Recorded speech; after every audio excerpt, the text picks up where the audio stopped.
Okay, hello, Dan Mirvish. Tell people out there the plot of your movie, 18 and a half. Well, it's about a transcriber in the Nixon White House who gets a hold of the missing 18 and a half minute gap in the Watergate tapes, and she tries to leak it to a reporter at a seaside motel, and they run afoul of hippies, swingers, and nefarious forces out to get them. It's quite a cast of characters at that motel. Yeah, no, exactly. I mean, well, we have literally a cast, but with our lead actress is Willa Fitzgerald, who a lot of people know from Reacher, and then the reporter is played by John Magaro, who a lot of people know from First Cow, and he's in Kelly Reichardt's new film that I think premiered at Cannes today. Oh wow. And but yeah, they run into all kinds of interesting people at the motel, most notably Richard Kind, who many people know Yeah. as the proprietor Jack there with an eye patch over his eye. Mm-hmm. They run into a group of hippies led by Sullivan Jones as Barry the hippie, spouting conspiracy theories about ITT and Wonder Bread, naturally. Mm-hmm. And of course, a pair of swingers, but played brilliantly by Vonda Curtis Hall and Kathy Curtin.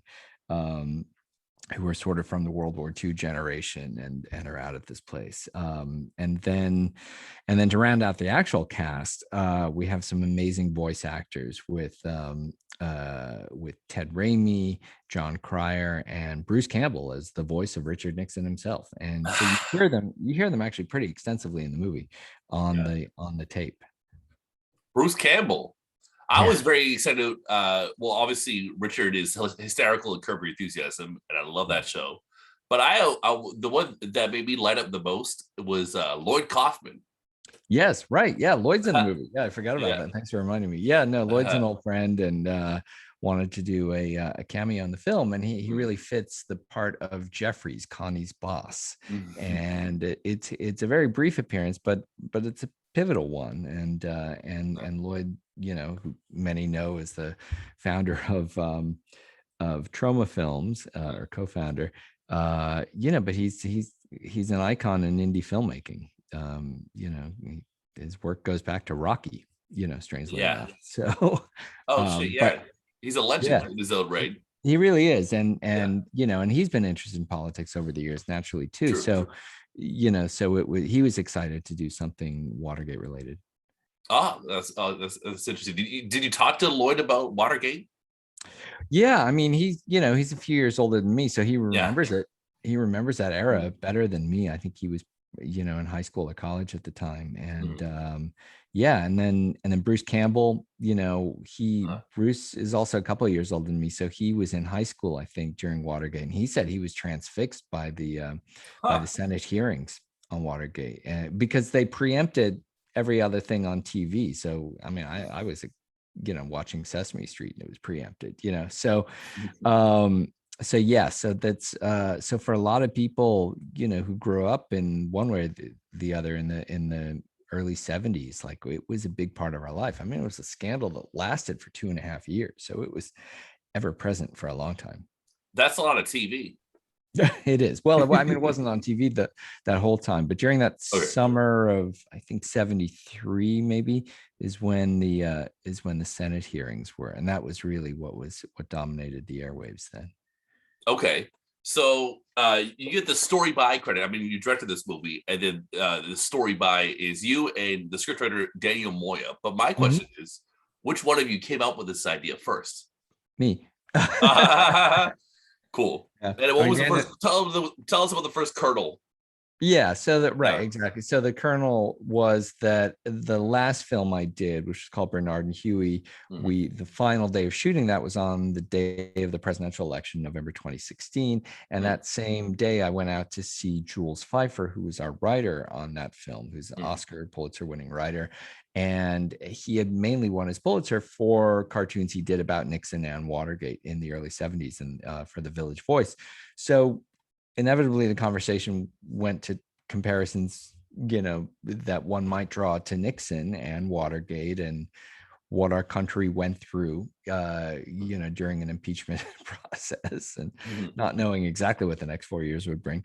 But then that night, I stayed with my friend Terry Keefe, who's another indie film guy, but he inherited his grandparents' motel out on Greenport, Long Island, on the tip of Long Island, which is close to where we were.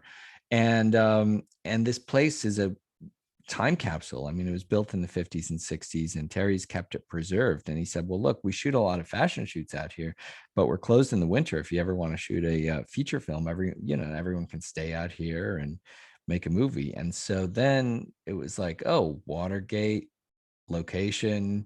And then I talked to Daniel, and his aunt and uncle coincidentally owned a diner just down the street from the motel. So we're like, oh my gosh, that's 2 locations. Now that's perfect. Now we got to do something, we have to make a film.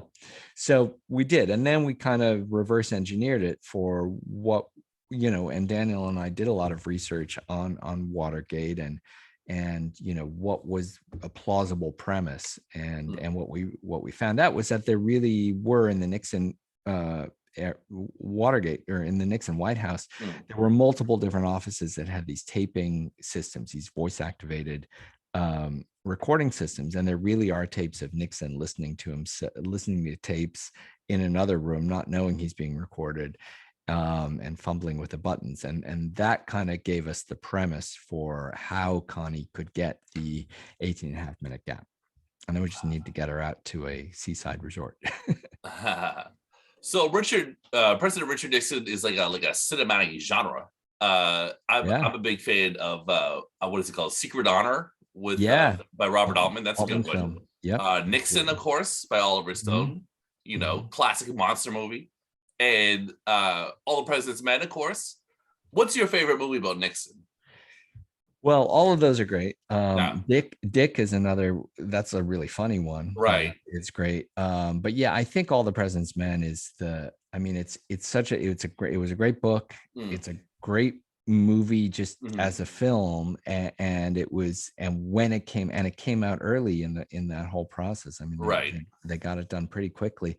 So I gotta go with the classic. But what's interesting is people think back on that film, they think, oh well, that's the definitive Watergate film, but it really only covers the very beginning of the scandal. It doesn't even mention any tapes.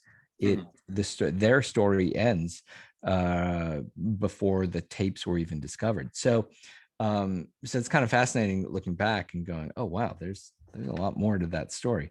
But look, our film is about Watergate, but it's not really about Watergate. It's really about these characters in the world of Watergate. And that's kind of what we always kept coming back to, because there's a ton of other Watergate films that are a lot more historically accurate. This is speculative historical fiction, emphasis on the fiction.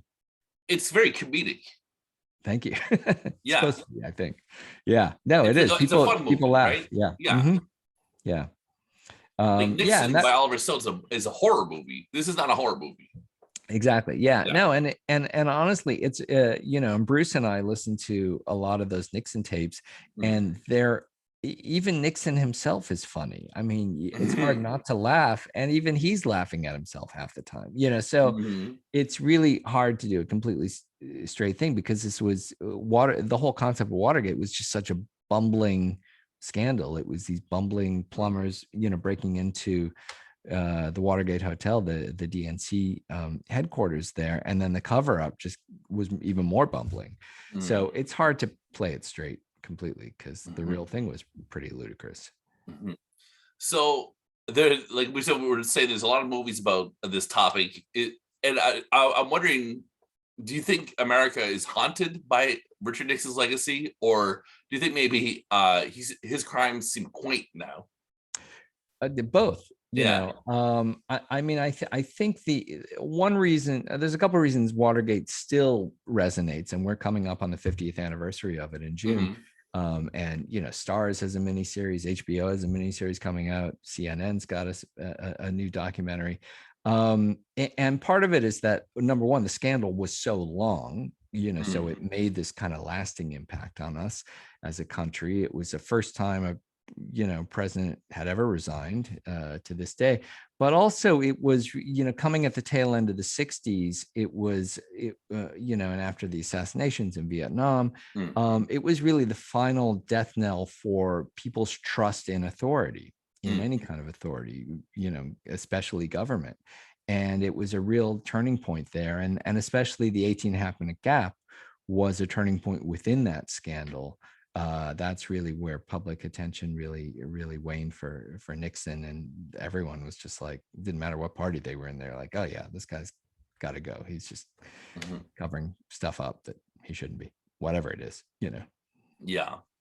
And then what would follow him seemed even worse with Reagan, Bush Jr. and I guess Bush Sr. too, and Trump. Yeah, exactly. In terms of just Republicans, Yeah, no, I mean, the GOP really really took a turn after Nixon. And you can trace it back to the Goldwater era and McCarthyism and Nixon's role in that. I mean, but it was but he seems quaint compared to those guys, and did a lot of other reasonably good things while he was president, which is ironic, but but his legacy will always be clouded by Watergate. I believe, correct me if I'm wrong, the Environmental Protection Agency was started by Nixon. Yeah, no, the EPA and all kinds of things like that. Détente with Russia was kind of started with them. Right. His trip to China. I mean, there's plenty of good things you can point to. I mean, he'd be a flaming liberal by today's standards. I know, it's true. It was just funny. I'm sure people at the time didn't think they would have touchy-feely thoughts about him down the line. I know. Yeah, exactly. People kind of do now. Yeah. No, it's funny. Like, I visited the Nixon library, and you're like, oh wow, he did all these other things, and then and he did Watergate, and Watergate is really emblematic of all the dirty tricks that he and his campaign were doing. It wasn't, Watergate was just the tip of the iceberg, and that's the thing. Yeah. Once people got beyond that, they were like, oh my gosh, look at that iceberg. There's all he did a lot of things. He did a lot of things besides Watergate. But anyways, this is a long conversation to get into. We're talking about movies here, babe. So I want to bring it back to that. So when you're making like a movie like this, like you said, like we're saying, is set, like the backdrop is just all this stuff. It's not really the focus. When you're making like a fun movie, like a funny movie, how do you allocate your time during the shoot? Well, we decided to start shooting on March 3rd, 2020. What could possibly go wrong in March of 2020? So we got 11 days into it, and then we found out we were one of the last films shooting in North America, and we shut, and everyone else was shut down. So we're like, yeah, we should probably shut down too. So we had about 80% of the film in the can, and then we took a 6-month healthy hiatus or pandemic pause. I learned how to make sourdough, at that time. And then we came back, and we were one of the first shoots to come back to shoot our last 4 days. But we did kind of all the scenes with just Connie and Paul, with Willa Fitzgerald and John Magaro first. And what was interesting, just in terms of the tonal question that you're asking about, is like we started with the most serious, heavy scenes between them. And then that next week we cast, and it was kind of a last minute casting to get Vondie Curtis Hall and Kathy Curtin.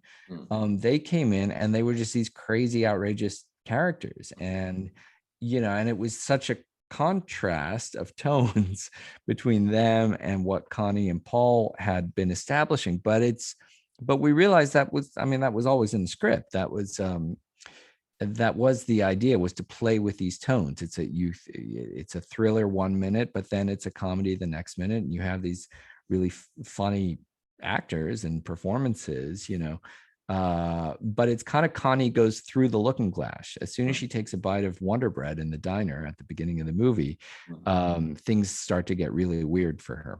And that was kind of how we looked at it, was like, okay, she is now in this crazy world that just gets crazier the longer she's in it. Okay.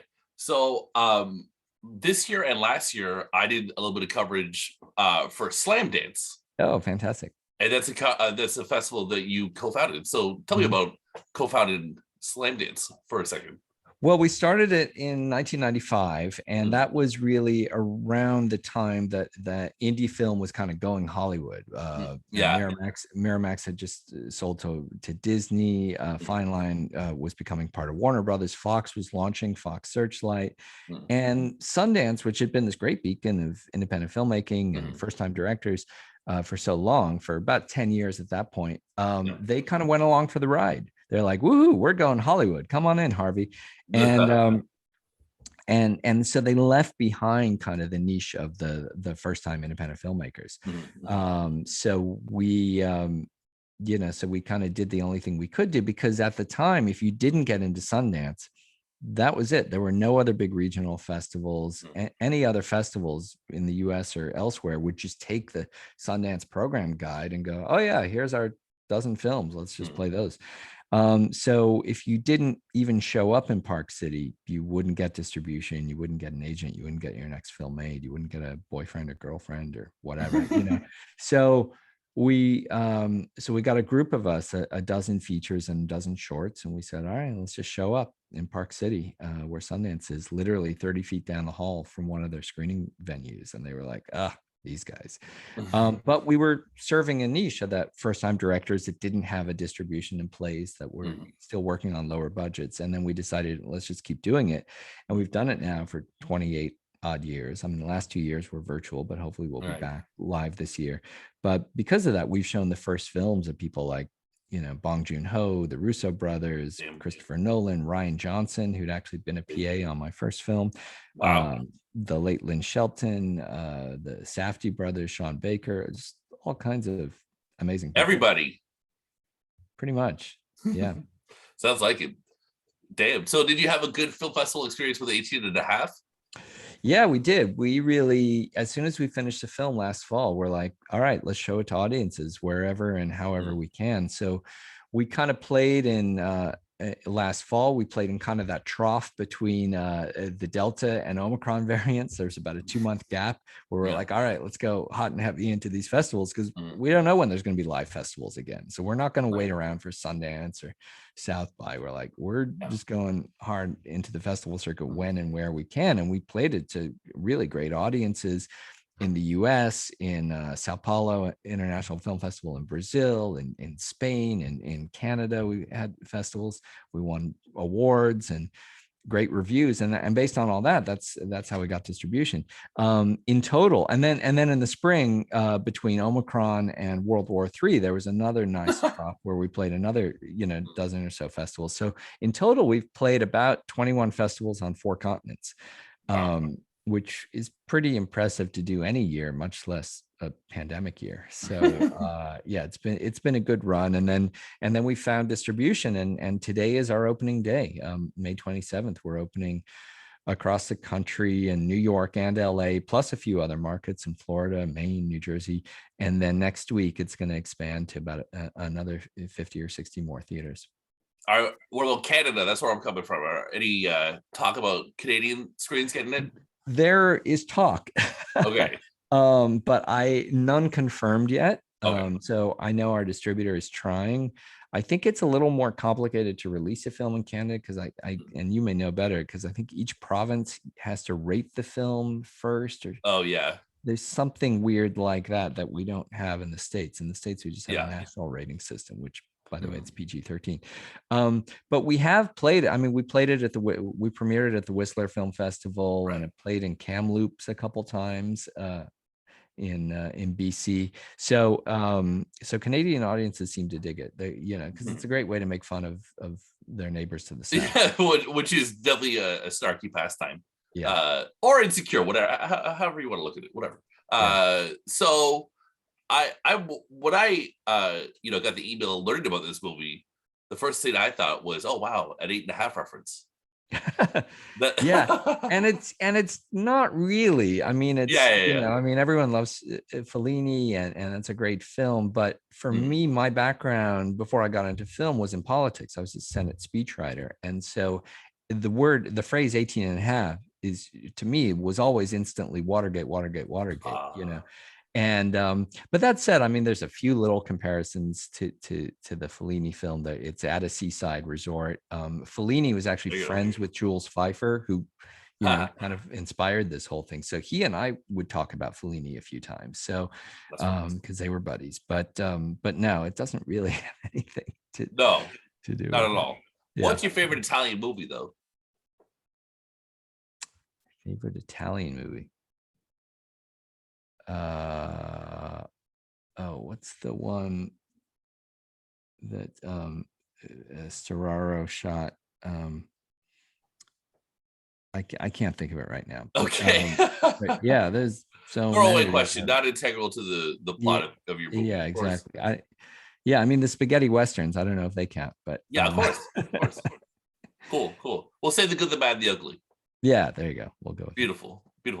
Okay, well, thanks a lot for your time, Dan. I really appreciate it. I enjoyed your movie. Is there anything else you'd like to say about the film before I let you go? No, I mean only that if you can't see it in Canada in the theaters, it is coming out digitally on July 5th. There you go. And it will be available in Canada that way. Okay, VOD, guys. Yep, absolutely. Okay, well, thank you very much. All right, thanks, Michael.